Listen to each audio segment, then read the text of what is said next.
Guys, do me a huge favor, please. If you've not subscribed already, press the subscription button to subscribe to my channel. I truly appreciate it. And if you've done so already, then thank you for the love and support you're showing me. I truly appreciate it. And also remember to press the notification bell so that you don't miss out on any of my shows. And hopefully we can make 2021 a great year for A Dash of Sports.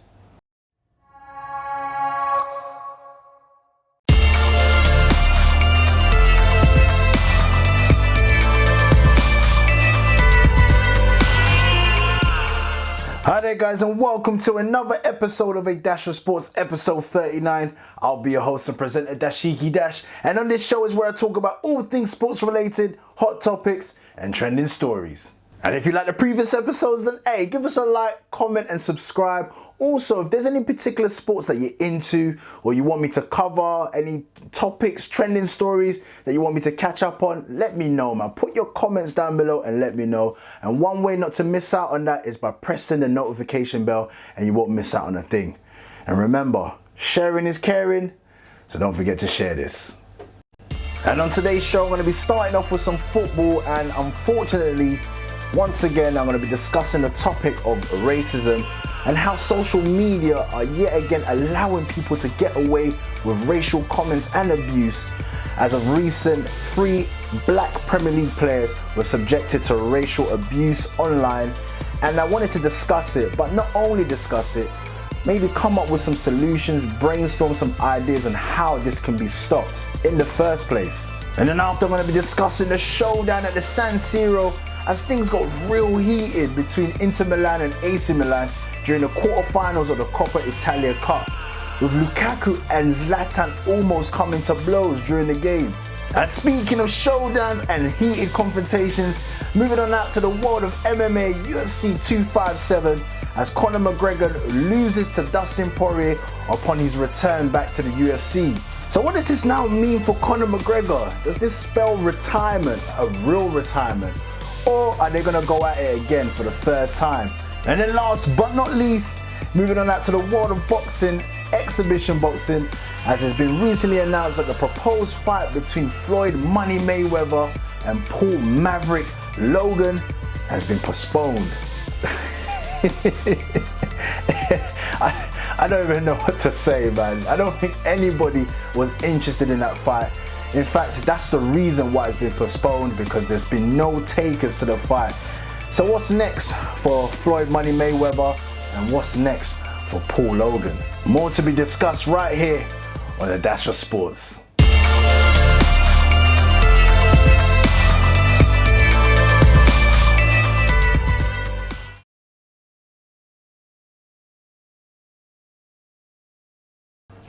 So, once again, the topic of racism will be discussed here on The Dash of Sports.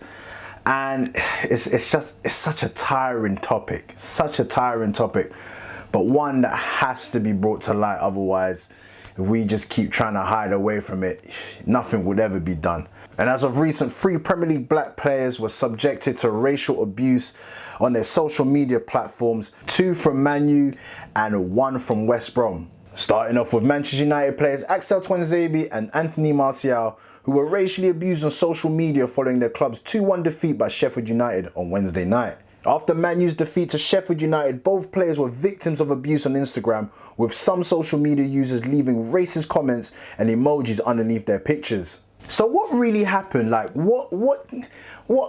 it's, you know, I understand how fans, if you want to call them fans, I actually scrapped that. I don't even want to call them fans. People that are just mindless idiots that are watching football, those that are subjecting, you know, these players and racially abusing them and all of that. It's ridiculous. Now, I understand in terms of the frustration one can get when they lose, you know, we get it, man. Your team has lost, you're angry, you're upset. Fair enough.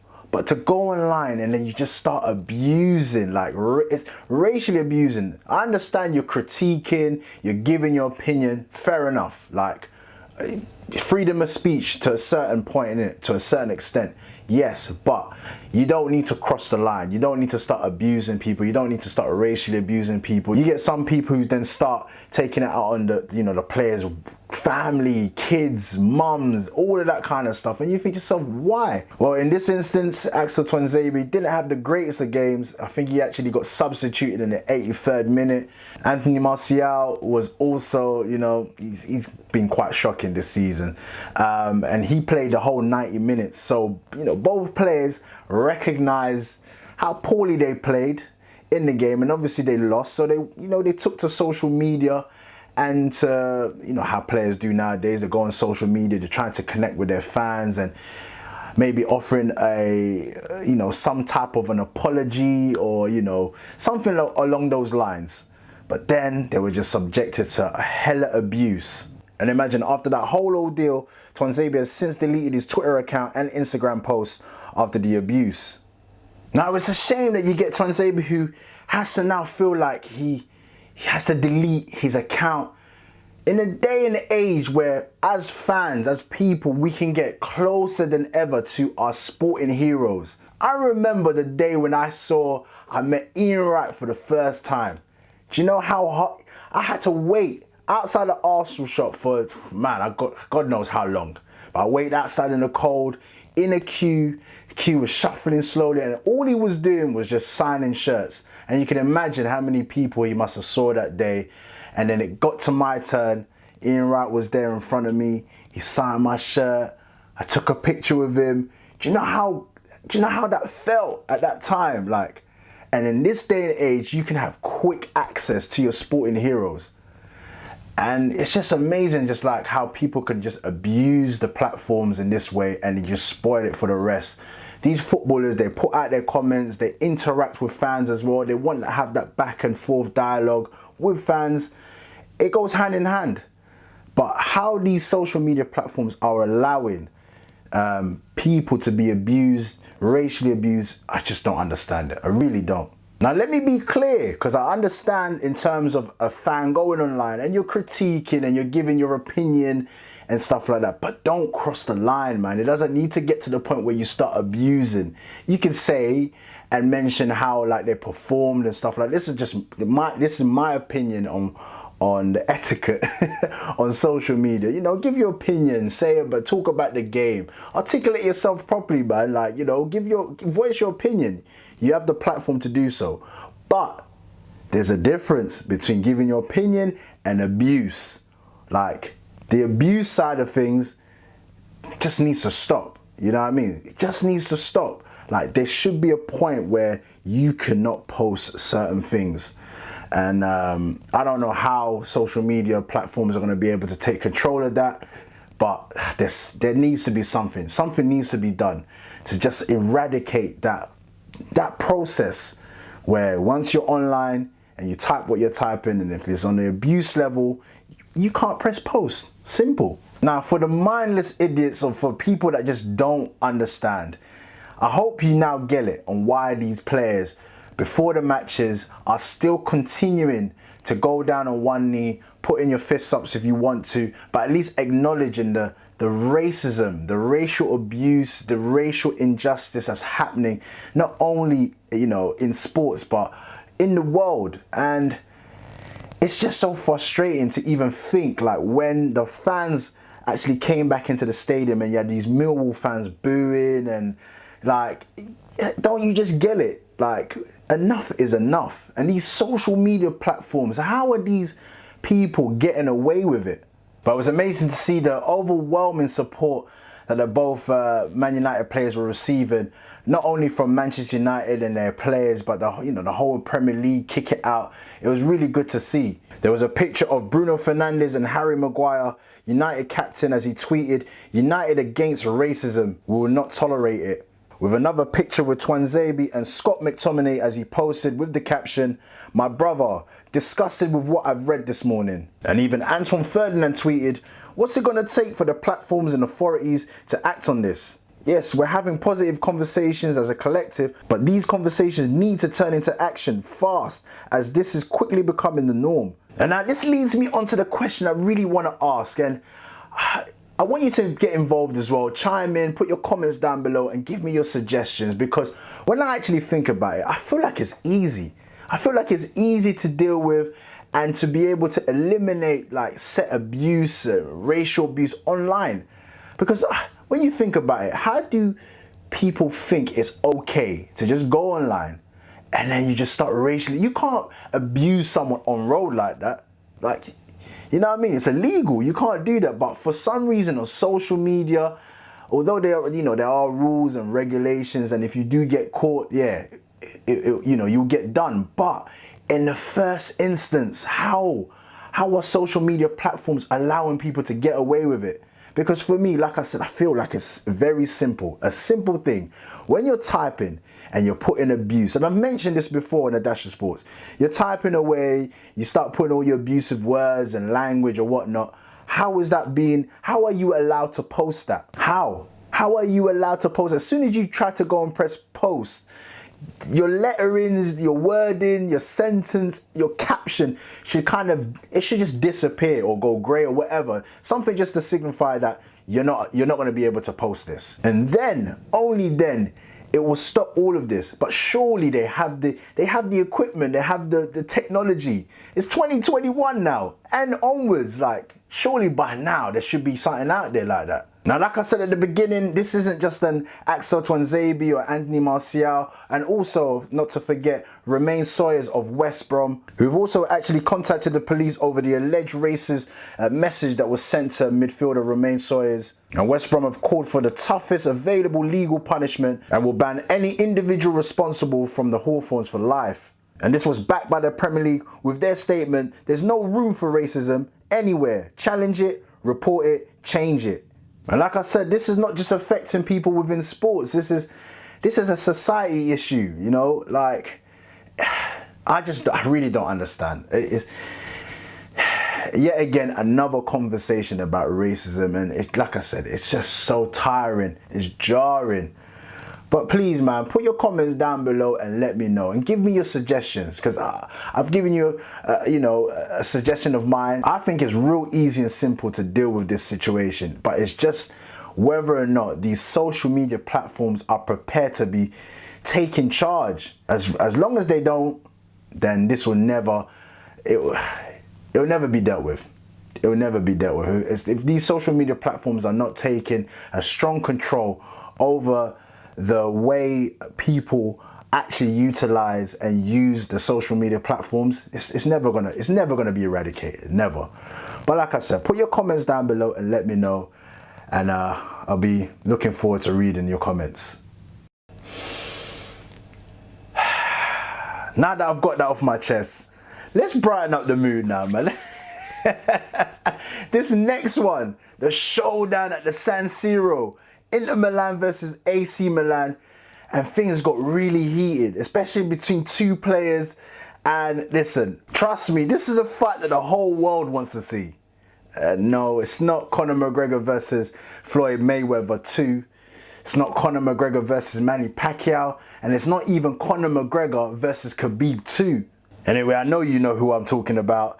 Zlatan Ibrahimovic versus Romelu Lukaku, as the former Manchester United teammates were in a heated argument during the quarterfinals of the Coppa Italia Cup on Tuesday night. Lukaku and Ibrahimovic went head-to-head quite literally in the middle of the San Siro, with the fight threatening to spill over into the tunnel. Now, I'm not sure how the argument started like during the match, but these are former Manchester United teammates, and apparently they've never really seen eye to eye. But if you've not seen the video, go and check it out yourself, because they're just going back and forth with the they're just cussing each other back and forth.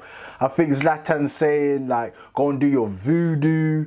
Apparently, allegedly, Lukaku used to always talk about, voodoo and stuff like that. So Zlatan's saying, go and do your voodoo. Even at one point saying, go and call your mum to go and do some voodoo. Like, I don't know. I don't know what he actually meant by that, but that's what it was said on the video if you watch it. And then obviously Lukaku's like reacting. He's like, yo, he's spewing abuse as well, cussing him back, and then once he heard that he was talking about his mum, you know how it is. It's like you probably wasn't even listening to anything, but as soon as you hear your mum, So Lukaku's like, what? What did you say? What? Anyway, they're going back and forth. They both get a yellow card. The match continues, I think, like 2 minutes left into the half. And then the referee actually blows the whistle early because he's like, look, I've got to try and get these guys in so they can calm down. As they're walking towards the tunnel, there's more talk. Lukaku's saying, look, let's go inside. If you want to do this, we'll go inside and we'll get it cracking.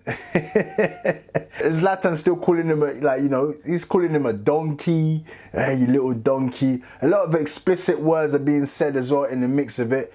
And then Lukaku's just like, yo, you and your wife, I'll F you and your wife. And he's like, whoa, this is really heated. Now, like I said, I don't know how the argument started during the match, but the friction between the two is a long, ongoing thing. Back in the Man United days, I think Zlatan said that he would bet Lukaku £50 for every good touch he made.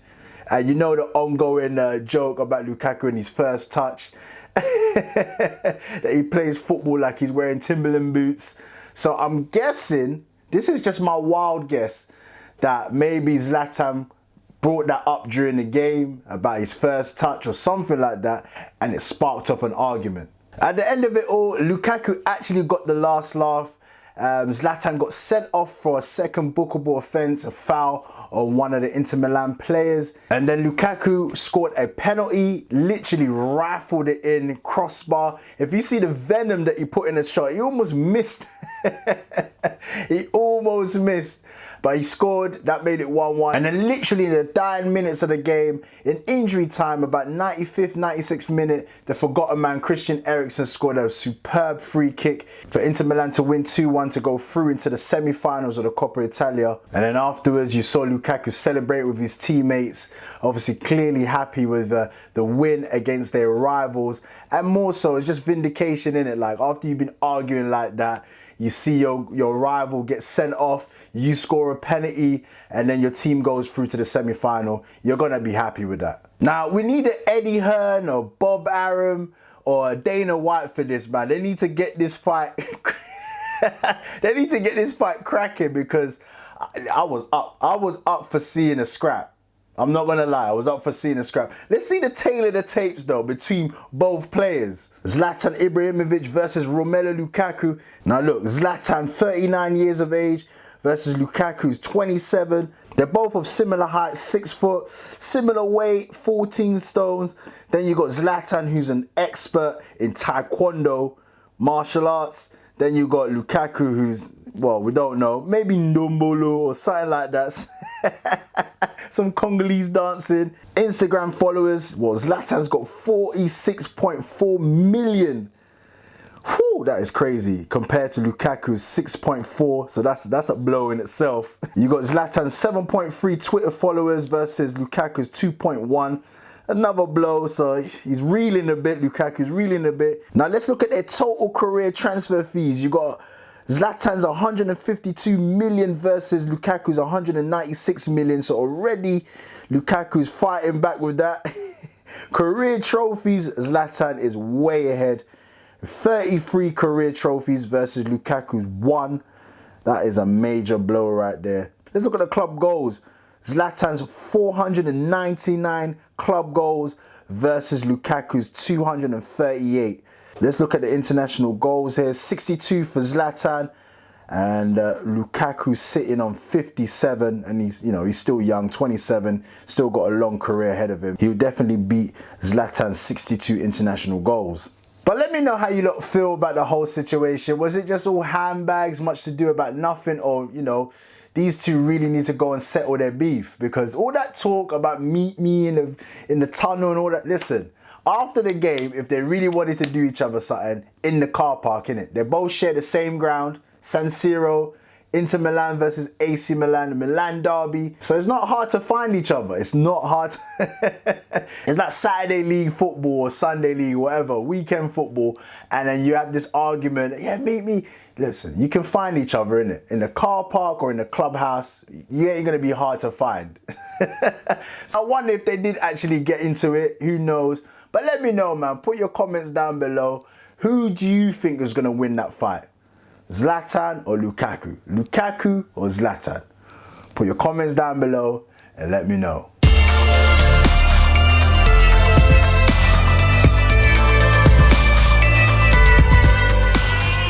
And speaking of big showdowns and fights, I'm going to segue onto some MMA. UFC 257, Poirier versus McGregor 2. Now, for me, I don't know about anybody else, but I just thought it was going to be one of those McGregor comes back after retiring, supposedly. He's going to win this and then try and push on to some bigger fights. But no. McGregor did not have his own way this time. Poirier beating him within 2 rounds and actually in a brutal fashion, like devastating to be honest. Like literally destroyed his legs and then just knocked him out, and that was it, TKO, man. But the question I wanted to ask from the get-go is just like, should Conor McGregor retire? Should he retire? Because I don't think he's like, you can't be doing all this fake retiring business. And I'm going to really get into it in a few minutes. I'm going to get into it properly. But you can't retire, come back. You need to have the eye of the tiger. There's no way you can still have that with playing around. Like, when it comes to boxing, MMA, UFC, and all of that, you don't play it. You don't play around. It's the hurt business. Boxing, MMA, it's the hurt business. Well, last week, Saturday, it seemed like everyone was basically on McGregor's side. At least, like I said, in my opinion, that's what I thought. But Poirier, hey, he kept the pace. He was killing McGregor with the leg kicks, with piercing calf kicks. And that literally changed the tide of the fight. Although Conor McGregor seemed to have been prepared for the fight, and I'm sure that he trained really hard for the fight, but he didn't really seem like his old, notorious McGregor. And unfortunately, the brutal calf kicks caught up with him, allowing Poirier to throw punches to get himself the TKO with 2 minutes and 32 seconds into the second round. Now, we've all seen the pictures of McGregor sleeping on the canvas and against the cage. It's all been turned into memes. Social media is unforgiving, you know. Unforgiving. You got memes of Nate Robinson flat out facing down on the canvas.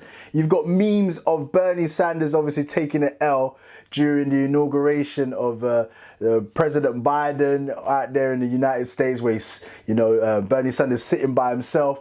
Now you've got the memes of Conor McGregor just slumped. Now, you know why I changed my mind with the fight, with Conor McGregor, winning the fight? It was during the pre-fight press conference. And the way Conor McGregor was acting, you could just see that it wasn't there. Like that typical brash Conor McGregor, very confident. Yeah, he was, sometimes, yeah, you can be hearing what the person is saying, but you got to watch the body language. And he looked a bit subdued a little bit. And when he was asked about his prediction and he changed his mind effectively, that's when I was like, you're not really all the way confident. Because he was like, I'm going to knock him out in 60 seconds, maybe prior, like a few days prior. Then when it got to the weigh-in, I do believe it was the press conference, the weigh-in press conference. And when they asked him that question again, he was like, well, he would like to get him out there, or he thinks that he will get him out there in 60 seconds, but he would want the fight to go longer because he wants more rounds and stuff like that.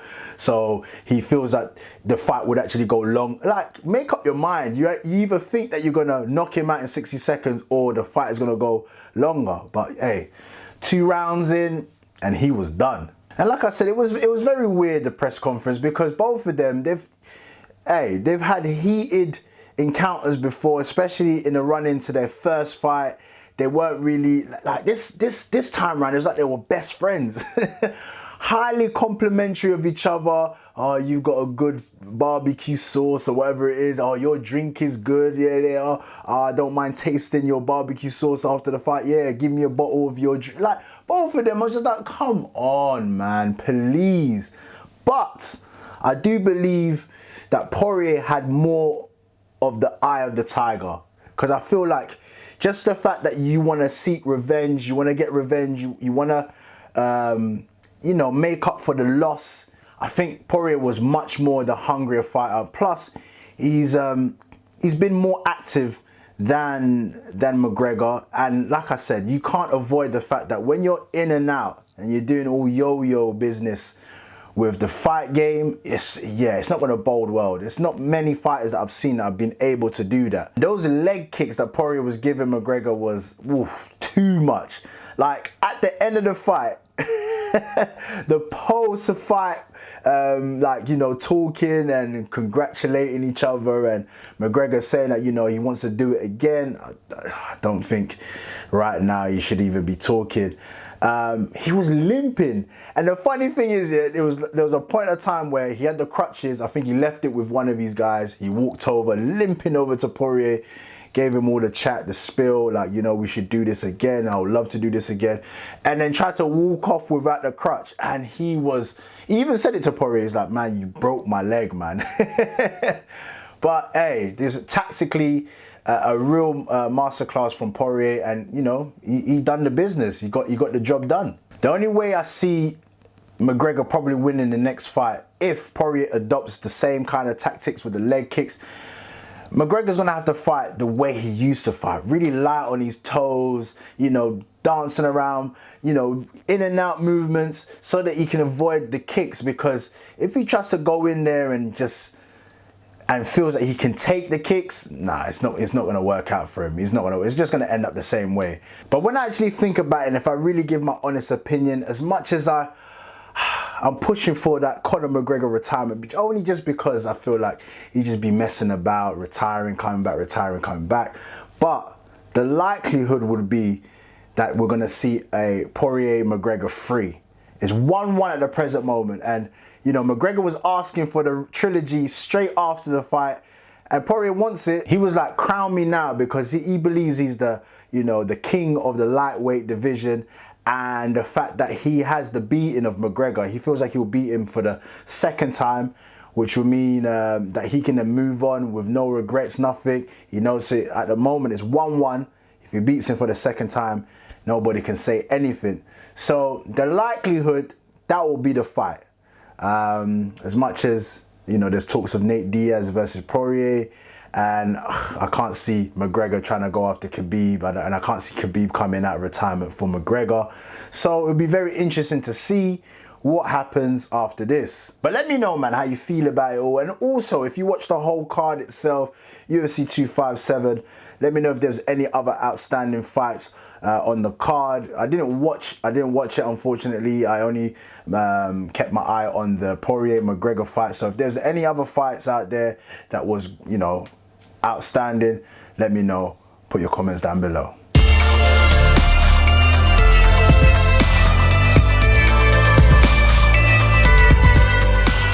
And now moving on to some boxing, exhibition boxing. Floyd Money Mayweather versus Logan the Maverick Paul. And yo, man, this fight that was scheduled for February the 20th, it's been postponed, man. It's been postponed. Logan Paul confirmed that the exhibition fight with boxing legend Floyd Money Mayweather is being postponed, but insisted that the fight will still be happening, with the date being pushed back, but no date actually confirmed to where it's being pushed back to. And then all for a sudden, the narrative changed to Floyd Mayweather and Logan Paul fight postponed due to the lack of interest. Now, the latter statement is more like it, for me anyway. Who cared? Who actually really cared about this fight? Let's be honest, yeah? Put your comments down below and let me know. Who actually cared for this fight? This was ridiculous. You can't be having TBE, the best ever, Floyd Money Mayweather, fighting against Logan Paul. This guy struggled against KSI, and you want to be fighting. Come on, man. If you're going to do these exhibitions, at least make it somewhat like, Mayweather, Conor McGregor, we were quite invested.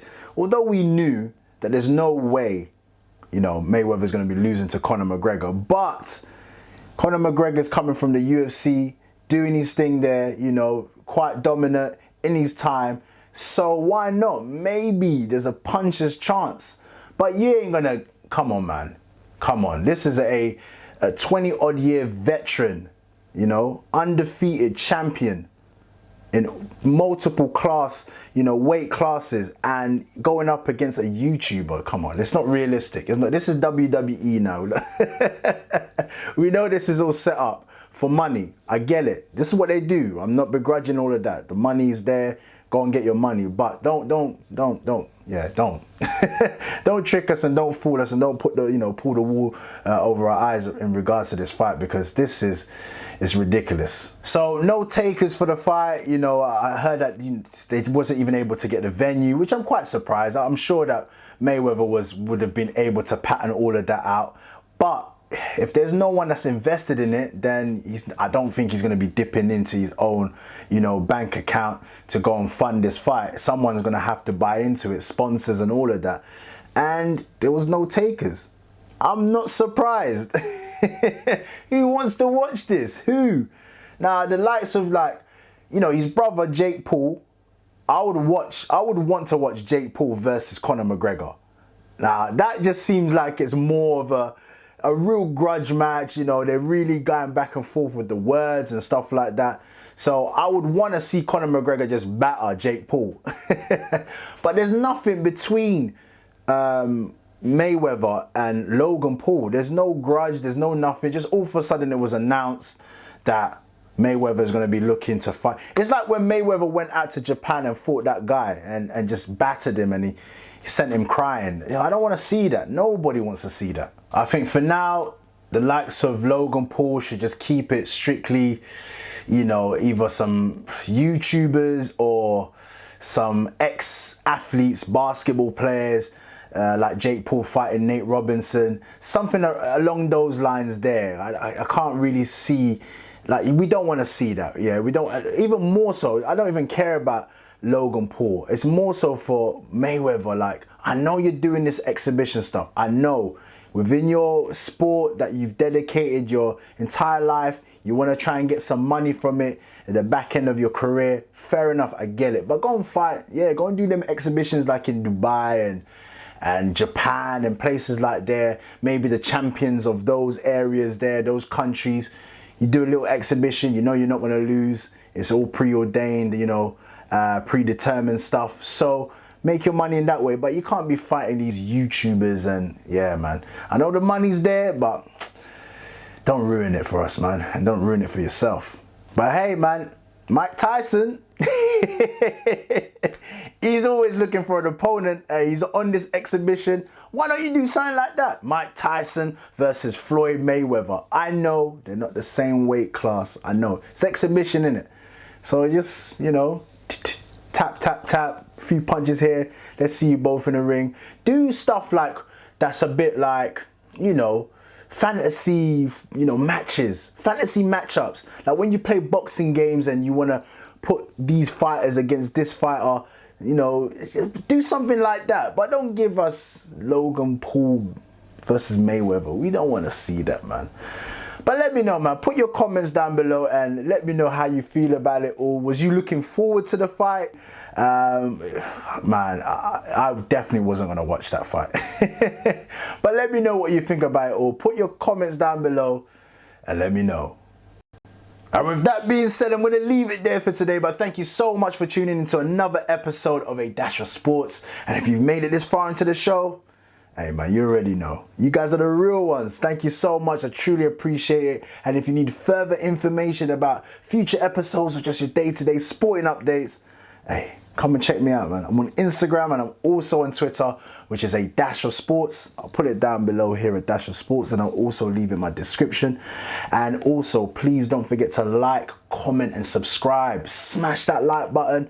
Comment and help me to get these subs up. I truly appreciate your help. And I have not forgotten about my Premier League show, A Dash of Sports Premier League review, where I give you all the roundup and results. I will be catching up on that, so press the notification bell so that you don't miss out on any of my shows. Until the next time here on A Dash of Sports, peace.